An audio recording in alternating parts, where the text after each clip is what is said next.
নমস্কার। এটা Paschimbanga. By the way পূর্ববঙ্গটা কোথায় তাহলে? ওহ সরি, ওটা তো অন্য একটা কান্ট্রি হয়ে গেছে আলাদা করে।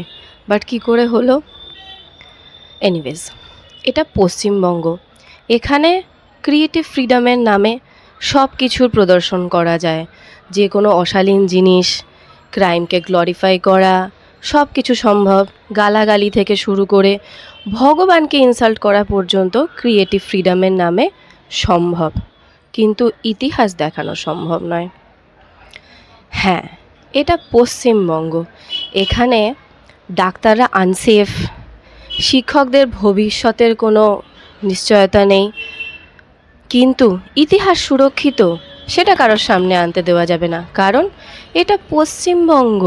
এখানে ভোট দিয়ে আমরাই সরকার নির্বাচন করি, কিন্তু সরকার আমাদের প্রতি আনসারেবল নয়। একটা গোটা মুভি যেটা পুরো ভারতে চলতে পারছে, তা আমরা কি ভারতের বাইরে বসবাস করি যে আমরা ওই মুভিটা দেখতে পারবো না?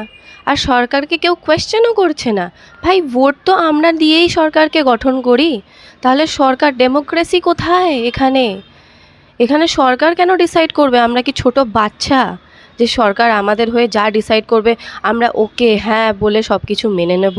এতগুলো ইনফ্লুয়েন্সার রয়েছে, পুরো একটা গোটা দিন বেরিয়ে গেল, কাউকে একজনকে আমি দেখলাম না যে এটা নিয়ে কোয়েশ্চেন করলো। কারোর মাথায় কোনো ভ্রুক্ষেপই নেই এটা নিয়ে যে একটা মুভি পুরো ইন্ডিয়াতে চলতে পারছে আর আমাদের এই হিস্ট্রি আমরা দেখতে পাচ্ছি না। কেন? কারণ এটা পশ্চিমবঙ্গ। এখানে সরকার যা ডিসাইড করবে তাই আমাদেরকে মেনে নিতে হবে। আমরা কোনো কোয়েশ্চেন করতে পারবো না এখানে, কারণ এটা পশ্চিমবঙ্গ।